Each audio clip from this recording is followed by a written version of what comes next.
Namo tassa bhagavato arahato samma sambuddhassa. Namo tassa bhagavato arahato samma sambuddhassa. Namo tassa bhagavato arahato samma sambuddhassa. Buddhang dhammang sanghang namasami.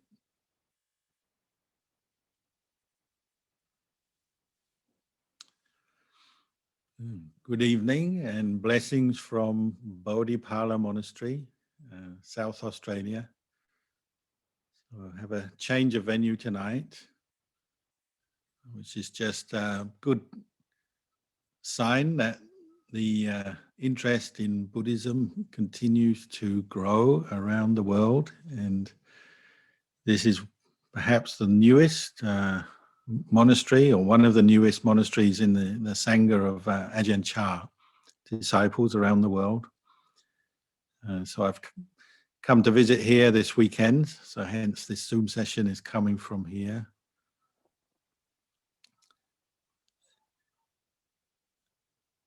And as I said, it's when new monasteries arise in the world, where do they come from? They come from faith, people's faith in the teachings and the practice of the words of the Buddha. This particular monastery came about through the kindness and generosity and sacrifice of some of the Buddhists from Melbourne who support my monastery there, Buddha Bodhipala Monastery, where you're usually watching me speak. But they had the faith to purchase this property where we're sitting. Like, we're sitting in an old farmhouse. You can see the sort of white walls with rock walls of this farmhouse. And we're surrounded by about 200 acres of land with some big red gum trees and a lot of rocks and grass. It's an old sheep farm. So an old sheep farm has been turned into a Buddhist monastery. So in spiritual terms, you probably say upgrade. And when I first came to see the property, there were still 200 sheep here, grazing away happily. But now they've all moved on somewhere else. And now we have monks and lay meditators happily meditating here. So you should probably say it's an improvement. Not that we have anything against sheep, we like sheep, but it's no longer a commercial farm. It's a place for the practice of the Dhamma.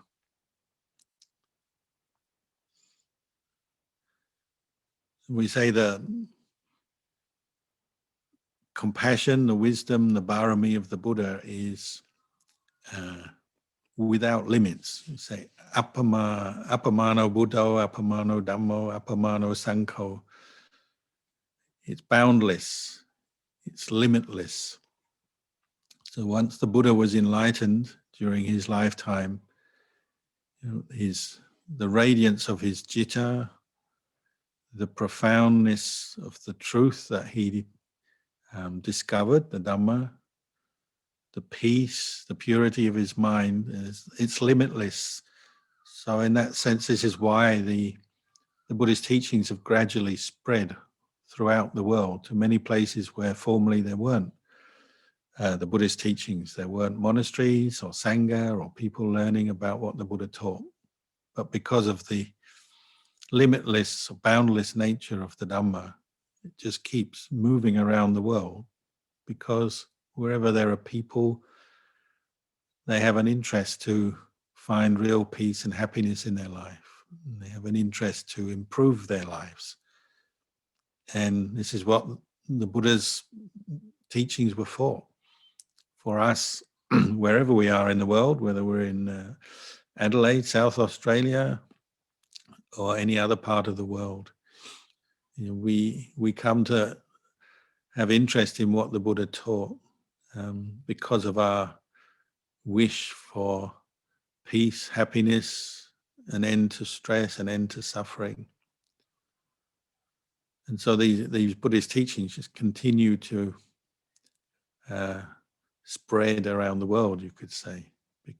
It's not because of some plan to convert the world. It's just because people have an interest to learn and find out what will help them to be happier and lead happy, fruitful lives.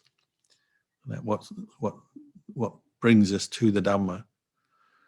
So this monastery has only been here 2 years. Ajahn Yanadipo is the senior monk, and in 2 years, many people have come. Probably hundreds of people have come to visit the monastery, to make offerings, listen to the Dhamma, practice meditation, and of course, because this monastery is new, just to help in setting up the monastery. There's a lot to be done because it's a new property.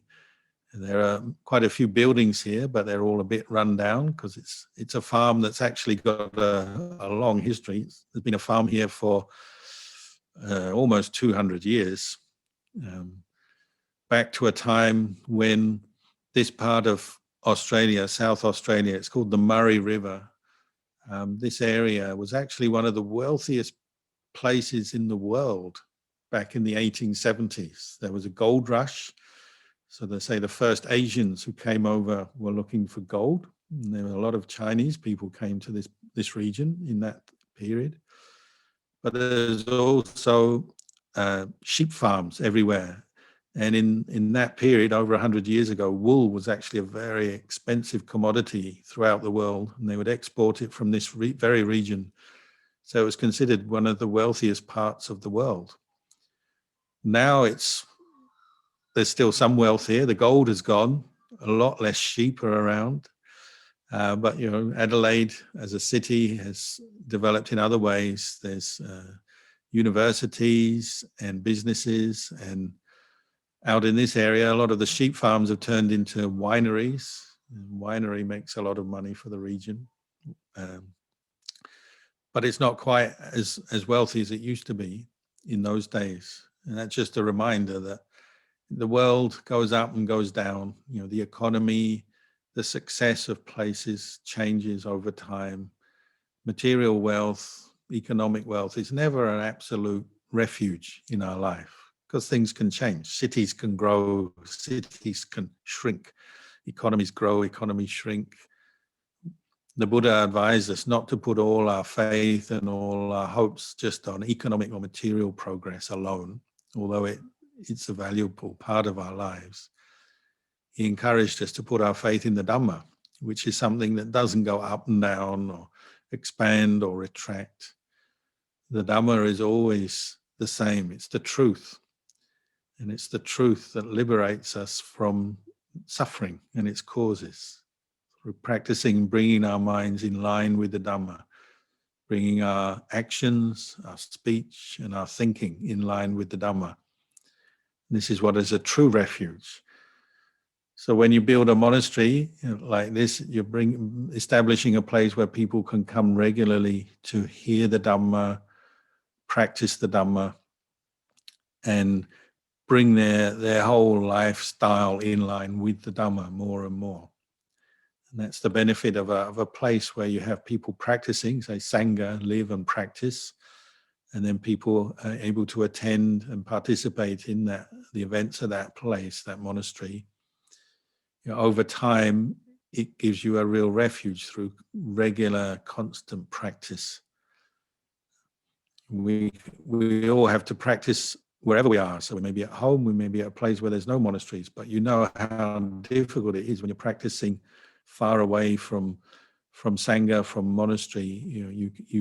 It's very easy to get lost in your moods and your thoughts. It's very easy to lose your way, forget what the true Dhamma is, forget what the path of practice is. So when you have a monastery somewhere near that you can attend, go to, it gives you that focal point that can keep bringing your heart, your mind back to the Dhamma. Just by seeing other people practicing and have the opportunity to support materially and then to listen to the Dhamma, to meditate. This is all valuable for us. Some people were here today, they're asking about the value of making merit and dedicating merit. And this is something that's often overlooked by Buddhist practitioners, especially in places where Buddhism is new. People haven't, there's no tradition of Sangha or monasteries or that side of Buddhism. Often people have lost touch with the idea of making merit for the dead, passing on merit to their loved ones who've passed away, who've died. So these people were asking about it today because it's something that the Buddha did talk about from time to time, talked about the fact that when we die, it's not the end of the story. If we haven't reached Nibbana, our consciousness re-emerges somewhere else, what we call rebirth, or popularly known as reincarnation, but rebirth might be a slightly better word. Because we make karma through our lives, we build up attachments, loves and hates, and attachments to people and places. That all is stored up in our consciousness, leaves impressions on our consciousness every day. What we think, what we say, what we do is constantly coming back to our mind, being stored up in our mind in the form of different emotions and moods and memories and thought processes. And really, karma is what makes us tick as human beings through our life. But it doesn't just stop when we die. When you die, it's the physical death is really the physical death of the body. The physical material body stops working. But consciousness continues. And if there's still attachment to an ego, a sense of self, there's still what it takes to make karma, good and bad. And that goes on in the karma making process, you could call it. It goes on into our next life and determines where we're reborn. Many of our teachers have reminded us, as the Buddha did, that if your mind is not at peace, it's not clear, it's not in a wholesome, skillful state at death, then you may not be reborn again immediately as a human or in a particularly peaceful, good place. You may be reborn as a ghost, for example. So the Buddha talked about hungry ghosts, and say there's one class of ghosts that when we do share merit, our good actions, we make merit in different ways through the practice of charity, generosity, through meditation, listening to the Dhamma, and so on. When we share that merit, dedicate it to our loved ones who pass away, it can actually help them and be a cause for them to rejoice in the goodness that we're doing, the good actions, and can maybe even be a cause for them to be born on further into a good place, from a place where they're still in a state of suffering, unhappiness. So that's something that maybe is not unique, but fairly, very rare in the world. A monastery is a place where you can make merit and dedicate merit very well. And the Sangha, they could say, are like a channel for the merit making you do. Because Sangha people, monks or nuns, who keep the Vinaya, keep precepts, live in a simple and moral way and dedicate their lives to spiritual practice. That develops a certain good karma. It's another kind of good karma in itself. And when you make merit, make donations, practice generosity with the Sangha, or just meditating with them, listening to the Dhamma, lots of good things arise from that. It nourishes our mind. And this is what you can dedicate. And the Sangha acts almost like as a channel for, or magnifying glass, to kind of focus the merit you make into a sort of a stream with a bit of strength to it that can really help our loved ones. I remember when I used to stay with Ajahn Mahabua, one of our teachers, he used to say over and over again that people forget to dedicate the merit they make in their life. And the good that they do is good, but then they don't consciously share it with their departed relatives. And he's reputed to have abhinya, psychic powers, to be able to see beings in other realms. And he would say, there are these beings in other realms waiting for merit. And sometimes they just, nobody thinks of them, nobody makes that dedication, and so they don't receive their merit when they could have. This happens in the world. So it's something to think about. This family who are asking about it, they're asking because they said the mother regularly does chanting and what we call puja in front of a Buddha statue. But then the daughter will sometimes have a dream or even see something that she thinks maybe is a ghost coming. And if you ask people, this is quite a common experience, but people don't like to talk about it because they're shy or embarrassed. And that's fair enough, because a lot of the people in the world wouldn't support such a view, or they'd put you down, criticize you if you talked about those things. But they were in the peace and safety of a monastery, so they were talking quite happily about this and asking what's happening. And so the mother is sharing the merit, and the daughter is witnessing, oh, maybe sometimes there are beings around looking for merit. And when you talk about it, actually many people have this experience. Many people I know, before they come to a monastery, they maybe the night before they come to the monastery, they have a dream of, a parent or grandparent or uncle or auntie, someone that's related to them who's passed away. And they just see their face, or they just come to them in a dream. And you could say, well, that's just a memory or an attachment from the past.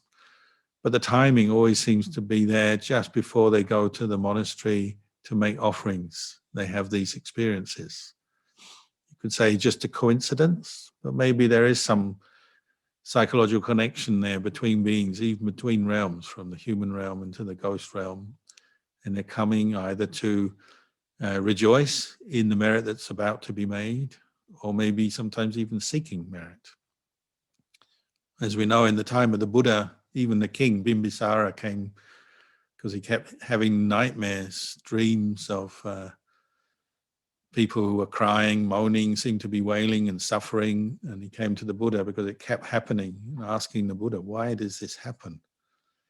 And the Buddha said, well, these are some of your old relatives who are waiting for merit. You have to make some merit for them. They're just reminding you of that fact.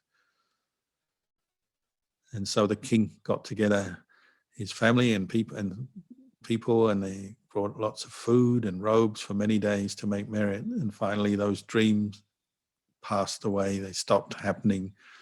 So he asked the Buddha, why has it stopped? And the Buddha said, well, they've received their merit. They've been reborn in a good place.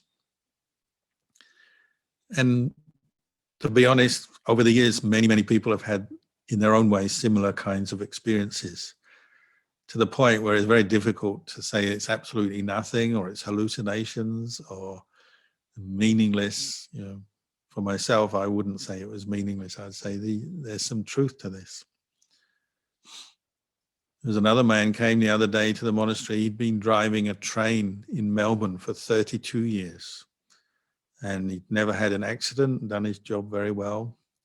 But one of the problems you encounter driving a train is that, unfortunately, sometimes people are very sad, people, unhappy people. One of the, unfortunately, a popular way people commit suicide is jumping in front of a train. So he said in 32 years, 6 people had done that and killed themselves in front of his train. So sometimes he'd have these dreams, kind of traumatic dreams based on those events. So he's asking about that. So with karma, we always say karma is a matter of volition or intentional action. So as a train driver, I was saying, well, you've never had the intention to run anyone over, have you? Said, no, of course not. He just tries to drive his train well. But unfortunately, when people are upset, okay, once in a while, they will step in front of a train. So he's asking, has he made bad karma? And I said, well, probably not, because you haven't had any intention to hurt anyone. And actually, he said more occasions than not, he's been warned by the police or the authorities that there is somebody who's suicidal on the track or near the track, and he's actually stopped the train in time more often than he's hit people. So it's clear he's a good man with the intention to preserve life, not the intention to take life away. So I suggest he probably hasn't made any bad karma in those situations, although they're very traumatic for him and other people involved. But nevertheless, because there's trauma, there's suffering in the people who have died. Maybe because he's the train driver, he's kind of the leader of that group of people on the train, perhaps he's picking up on their suffering. So occasionally he has these nightmares.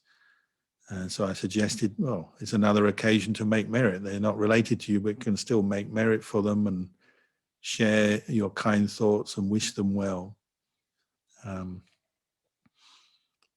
also, because he was feeling a bit upset about this, I think, but have you thought about the good karma you're making? Like 32 years, you've unfortunately hit 6 people, not through no fault of your own, but in 32 years, roughly how many passengers have you transported?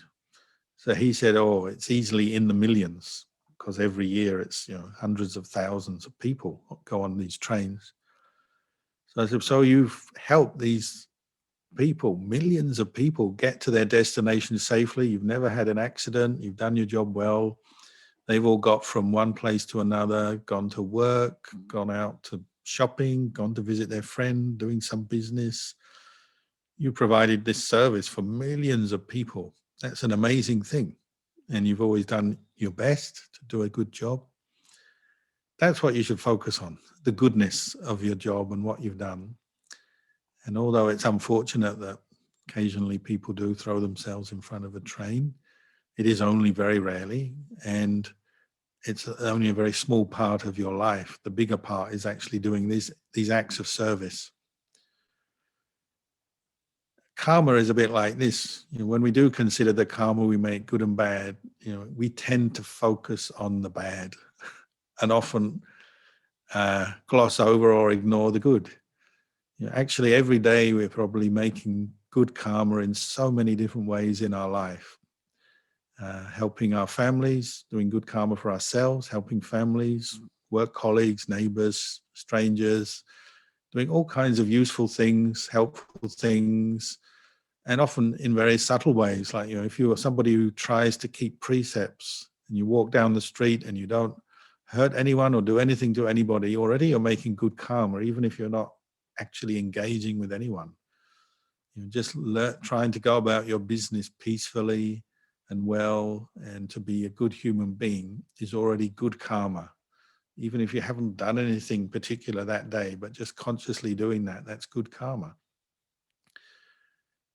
So every day people are all over the world are making good karma in all kinds of ways. But what we tend to do is keep remembering and focusing on what went wrong, the bad karma. And so it comes up in memories, and we have a lot of self-aversion and criticism. We're good at criticizing ourselves and remembering our faults and what we did wrong and this and that. And in a way, when it comes up, and particularly for people who meditate or are interested in training their mind, it will come up. You'll get those memories. I have to say it's quite a useful event when you remember something like that from the past. Like somebody else was saying that when they were young, they can remember killing a grasshopper in a very kind of, no, actually they weren't killing it. Their friend killed a grasshopper and they laughed. And they were meditating, and the memory of this event came up and made them feel bad. And yeah, of course it does make you feel bad, because you're remembering an unskillful act, even that one that someone else did that you participated in. But what do you do with all these memories of the bad karma? All you can do really is acknowledge them and then let go. So it's not to cover it over or deny it. It's not to fixate on it to the point where you feel really down and guilty and upset by things, but just to know these things have happened. And most of us in our earlier lives, we weren't practicing Dhamma, or we weren't yet very wise in the Dhamma. So we've said and done some unskillful things. It's probably true for almost everyone in the world. So you'll have these memories come up. What do you do with them? Well, the Buddha encouraged us to be aware, be mindful, recognize what has been done, accept if it was something unskillful, accept that, but then to let go, not to dwell on the unskillful actions we've done in the past, not to hold on to it, not to keep bringing it up and feel bad about oneself, but to learn from the experience and then let go. And also, that also applies with the good, doesn't it? The good you've done, sometimes you have to consciously bring it up to remind yourself what you've done as a way of uplifting your mind, boosting your mind, especially if you keep dwelling on what went wrong, with negativity. Sometimes you have to dwell on what went right.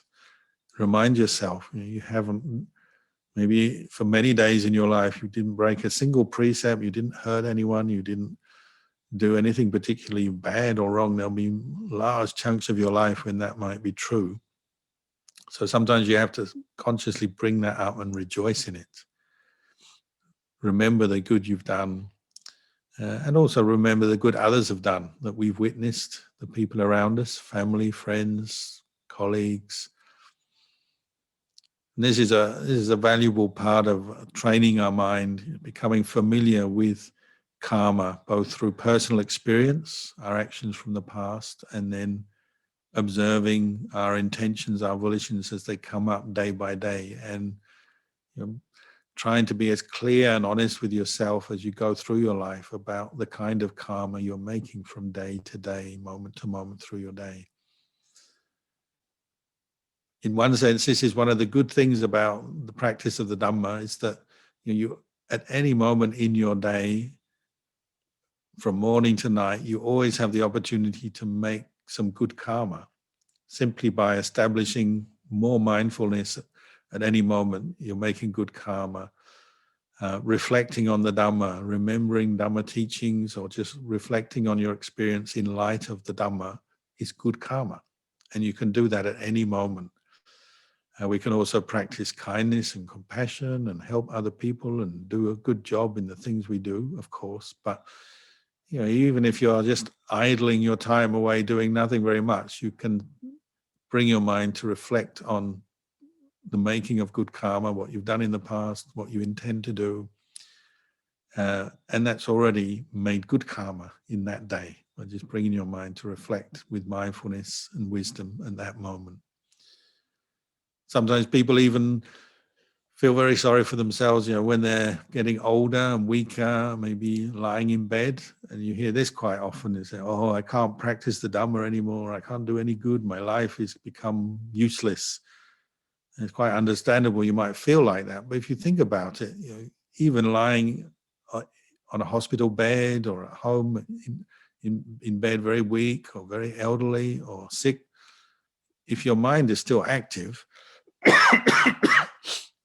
you can still develop it even when your body is kind of not functioning. If you can have a thought, a wholesome thought, that is already good karma. Which is why the Buddha said, when you're very sick or frightened or getting close to death, think of the Buddha. Already your mind becomes a little bit brighter at that moment. Brightens the mind. If you can think of some teachings of the Dhamma, at that moment, it brightens your mind. Gives you clarity, clears away some of the negativity or the worries or the fears that may be coming up. And you can do that literally to the last moment of your life, or as long as you're conscious. Or you could turn your mind to be mindful of the breath at any moment in your life. And already that moment becomes a moment of making good karma by establishing mindfulness on the breath. Even in the middle of a busy work day, you take a few moments just to compose yourself, bring your mind to the breath. That's good karma at that moment in that day. So this is why they say the practice of Dhamma, it's limitless, it's available to us. The Dhamma is always there, the truth is always there, the opportunity to make good karma is always there. And sometimes we have to review our lives in this way and remind ourselves of some of the good that we've done, because it uplifts us and it counters this habit of always focusing on what's wrong, what's negative. And it gives us, some strength of mind. And then maybe sometimes we, in a more formal way, we dedicate that merit, the good karma we've made through our practice of mindfulness, listening to Dhamma, chanting, practicing generosity in different ways. We consciously dedicate that as well to our deceased loved ones. And that's another problem, is when someone you love passes away, often there's that feeling of helplessness. What can I do for this person? What can I do in to respond to this situation. Someone I love has gone. Usually we're overcome with sadness, grief, and that often paralyzes us. But to sometimes just sit down quietly, calm your mind. Some people do it this through chanting, some through meditation, and then dedicate your merit, your good karma that you've made at that time to the dead person. And that's doing something. When you're meditating, people often look at a meditator and think, oh, they look very passive. They're not doing anything useful for anyone. But maybe they're quietly calming the mind and then dedicating their merit to a particular loved one. Or if there's no one in particular, it could be to people who have passed away that you can't remember their name, or just a vague memory of, or people you don't know who they are, but you assume they're some relatives of yours that have passed away, and you can share the merits with them. We can do this at any time when we have some free time, and it's a way of responding to death wisely, making merit and dedicating merit. And a monastery is a place that's very suitable for that. It's a place you come and you can make merit in so many ways. You get reminded of how to do it, you get supported, and then you send your thoughts to your loved ones. And this generates a very good feeling. So it's a part of Buddhist practice that is something that people often forget, or it's not it's played down in general society. People don't talk much about it, but actually it's something that can motivate you to put more effort into your practice. When you realize you're not only doing this for yourself, but you're doing it for other beings. We can share merit with all beings in all realms. And the Buddha himself would every day send his mind forth to spread metta, unconditional loving kindness, compassion out to the world, and not just to human beings, but to beings in other realms as well.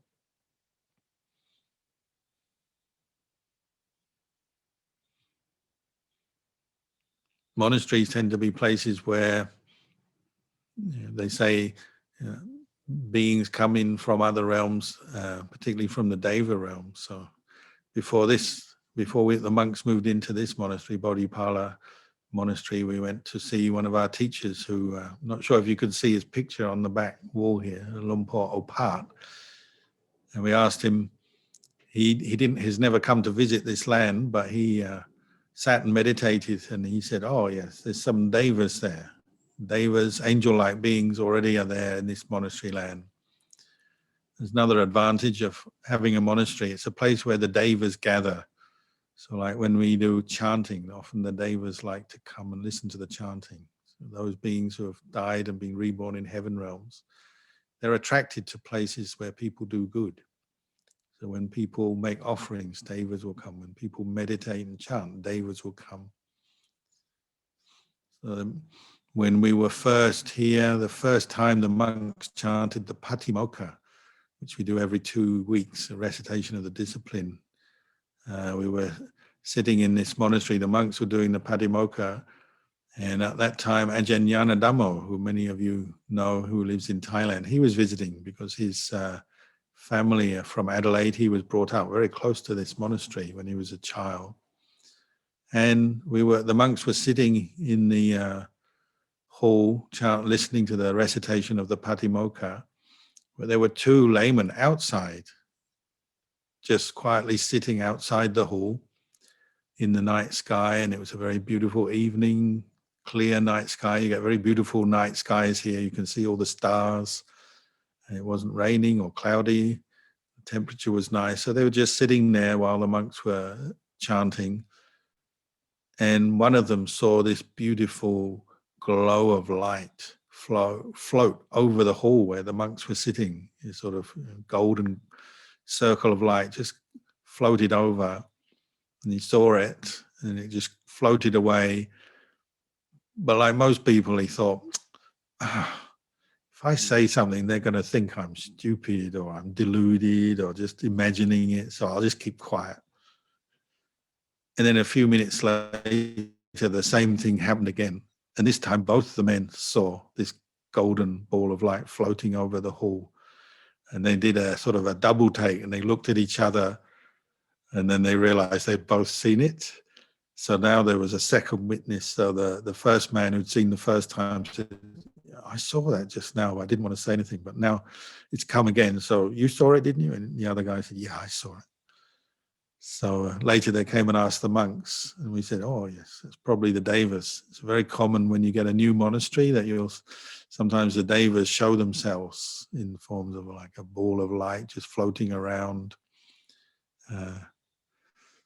Maybe, people like to say, oh, it's just imagination or whatever. Who knows? But there were a few different people saw it. It's often associated with a good sign. We say a good nimitta. When you see a deva light over a new monastery, it's a sign of something good to come.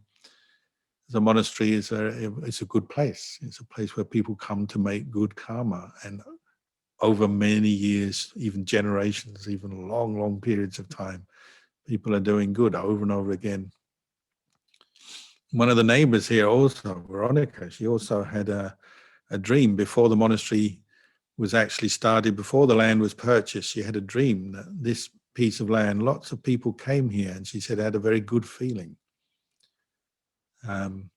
Wasn't quite sure what it all meant. And then after that, not long after that, she heard the news that, oh, this farm has been bought over and the Buddhists are coming to build a monastery, and put two and two together. Ah, yes. So sometimes even we get premonitions of good things to come, or the good karma that's going to be made. So the more you practice, the more you sort of become aware of that aspect of the mind. It's a difficult one to talk about because you can't see. You can't see the trains of karma, what's happened, what's led to what. The Buddha could, and some very experienced meditators can, but we can't always see. So you can only guess. So it's a difficult one to talk about. But nevertheless, if you say you're in a position, say as a monk, and you get to hear people over and over again talking about such experiences, and often not because they really want to, or they're not showing off, or they're not deluded, they're just saying things that have happened to them, just telling it how it is, you realize, maybe there's some truth to this. The mind works on many levels, and our society nowadays has become a very materialistic society. Our education is not about the mind and how to train the mind. It's only about knowledge gathering and gaining skills and knowledge so that we can go in and perform a profession, get a job, earn money, which is important. But we neglect this side of the mind now in our culture. So you might say the culture is a little bit dry, or it's a little bit limited, because there's not much training in the mind and what the mind can know. So that's another thing that you get from a monastery. You get a training in all levels of practice. The material side is important. Our speech, our actions, the knowledge we gain, how we educate ourselves is important, and how we interact with the world. But there's also this spiritual dimension, the dimension of the mind, and some of the special knowledges that the mind becomes more aware of as we train, particularly in meditation. And a monastery sometimes is a place that it's suitable for that. It's a place where you can feel comfortable to talk about, say, a deva, or making merit for the dead, or a ghost, or sometimes people have a dream or a vision or something like that. Not that it's the most important part of our practice, but it is part of the practice, and it's true. It's not making up stories. It's just talking about the way things are. Sometimes it's like that. So we're here in South Australia at Bodhipala Monastery. It's another good sign for the future. It's another place where people can come and practice the Dhamma. So hopefully you can rejoice in that as well as we are here. And the word for rejoicing in the goodness that's being done is the word we use, anumodana. We say sadhu anumodana. It means all things are well. This is something that's good. This is something to be happy about. And it's an important part of our practice to delight in the good that is being done. We have to delight in the good that others do when we notice it or see it, hear about it. We have to delight in the good that we've done. And we all have done a lot of good. There's more to do, of course. We shouldn't be complacent. But we have to delight and recognize the good we've done. We couldn't be here if either online or in person if we haven't done some good. We wouldn't be coming in contact with the Buddhist teachings if we hadn't made some good karma in the past. We wouldn't be able to sit and listen to the Dhamma, do chanting, meditate, unless we'd made good karma in the past. So when you think back to that, that's part of our motivation. It brings up faith to keep practicing, to keep doing it. And it's something the Buddha pointed out. We shouldn't get complacent and just settle for what we've got. Say, oh, I've made enough merit, I've made enough good karma, I'm going to sit back now. It's a very dangerous attitude because the world is uncertain. We don't know how long we're going to live, how our health will be, how our life situation will be, in 1 year's time, 5 years' time, whatever. We really don't know. So the Buddha didn't encourage us to sit back and say, I've done enough good karma for now. He encouraged us to keep practicing and remind ourselves why we practice, why we make good karma, how it's valuable for us, how it helps us and how it supports other people. If we keep practicing, then we should experience more happiness. Our minds should get brighter, happier, and good things come from this.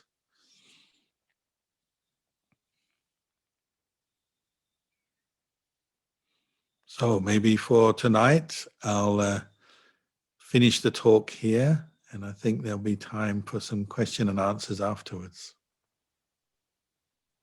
Annamayang Dhammakatthaya Sadhu Karang Katamase Sadhu Sadhu Sadhu Anumodam